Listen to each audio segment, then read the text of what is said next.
আমরা জীবনে চলার পথে অনেক সময় ঋণ করে থাকি। আমরা কি জানি ঋণ করার ক্ষেত্রে ইসলামিক নিয়ম নীতিগুলো কী কী?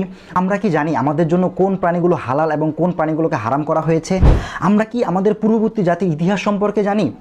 আসসালামু আলাইকুম রহমতুল্লাহ। সম্মানিত ভাই বোনেরা, আজকে আমরা আপনাদের সাথে আলোচনা করব একটি বিশেষ তাফসির গ্রন্থ তাফসিরুল কোরআন বিল কোরআন নিয়ে। উক্ত তাফসিরটি সম্মানিত শেখ আব্দুর রহমান বিন মোবারক আলী সুদীর্ঘ 14 বছর গবেষণার মাধ্যমে আমাদেরকে উপহার দিয়েছেন। কোরআন বুঝা এটি আমাদের দায়িত্ব। আল্লাহ তাআলা বলেন, আফালা ইয়াতাদাব্বারুনাল কুরআন আম আলা কুলুবিন আকফালুহা। তারা কি কোরআন বুঝবে না, নাকি তাদের অন্তর তালাবদ্ধ রয়েছে? তাই আমাদের উচিত কোরআনকে বুঝে এর দিক নির্দেশনাগুলো নিজেদের জীবনে বাস্তবায়ন করা। কোরআন তাফসিরে 5টি পদ্ধতি থাকলেও কোরআনের এক আয়াতকে অন্য আয়াতের দ্বারা ব্যাখ্যা করাই সবচেয়ে বিশুদ্ধ এবং শক্তিশালী, যাকে আমরা তাফসিরুল কোরআন বিল কোরআন নামে জানি, অর্থাৎ কোরআন থেকে কোরআনের ব্যাখ্যা। আমরা জীবনে চলার পথে অনেক সময় ঋণ করে থাকি। আমরা কি জানি ঋণ করার ক্ষেত্রে ইসলামিক নিয়ম নীতিগুলো কী কী? বা আমরা কি জানি আমাদের জন্য কোন প্রাণীগুলো হালাল এবং কোন প্রাণীগুলোকে হারাম করা হয়েছে? আমরা কি আমাদের পূর্ববর্তী জাতির ইতিহাস সম্পর্কে জানি? এমন অসংখ্য প্রশ্নের উত্তর জানা যাবে এই তাফসির গ্রন্থটি পড়লে।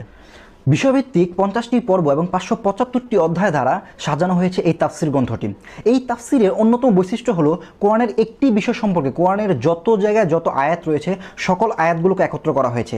এই আয়াতগুলো আলাদা থাকা অবস্থায় আংশিক বোঝা যেত, এখন এক জায়গায় আনার কারণে এই একটি আয়াত অপর আয়াতের তাফসির হয়ে গেছে। আবার ধরুন আপনি পারিবারিক জীবন সম্পর্কে জানতে চান।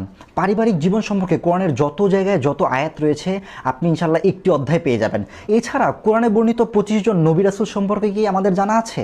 কোরআনে বর্ণিত 25 জন নবী রাসূল সম্পর্কে কোরআনের যত জায়গায় যত আয়াত আছে আপনি একটি অধ্যায় পেয়ে যাবেন ইনশাআল্লাহ। আমাদের সচরাচর তাফসিরগুলো সূরাভিত্তিক হয়, বিষয়ভিত্তিক হয় না। ফলে আপনি যদি নির্দিষ্ট কোনো বিষয় জানতে চান বা নির্দিষ্ট আয়াতগুলো একসাথে পেতে চান তাহলে আপনাকে যথেষ্ট বেগ পেতে হবে। আপনি যদি জেনারেল শিক্ষিত হন তাহলে হয়তো খুঁজেই পাবেন না, কিন্তু এখানে আপনি একটি অধ্যায়ে সমস্ত আয়াতগুলো একসাথে পেয়ে যাবেন ইনশাআল্লাহ। আপনি যদি সাধারণ শিক্ষিত মানুষও হন তবুও এটি পড়তে পারবেন। এক কথায় কোরআনের তাফসির কোরআন থেকে জেনে নিজের জীবনে পরিচালনা করতে পারবেন ইনশাআল্লাহ। আপনি যদি কোরআন পড়তে ভালোবাসেন এবং এর গভীরতায় যেতে চান তাহলে তাফসির কোরআন বিল কোরআন হতে পারে আপনার সেরা পছন্দ। আপনারা চাইলে স্ক্রিনে দেখানো নাম্বারটিতে কল করে অথবা মেসেজ করে কোনো রকম অগ্রিম পেমেন্ট ছাড়াই কোরআনটি অর্ডার করতে পারেন এবং নিজেকে কোরআনের জ্ঞানে সমৃদ্ধ করতে পারেন ইনশাআল্লাহ। জাযাকাল্লাহ খায়ের। আসসালামু আলাইকুম।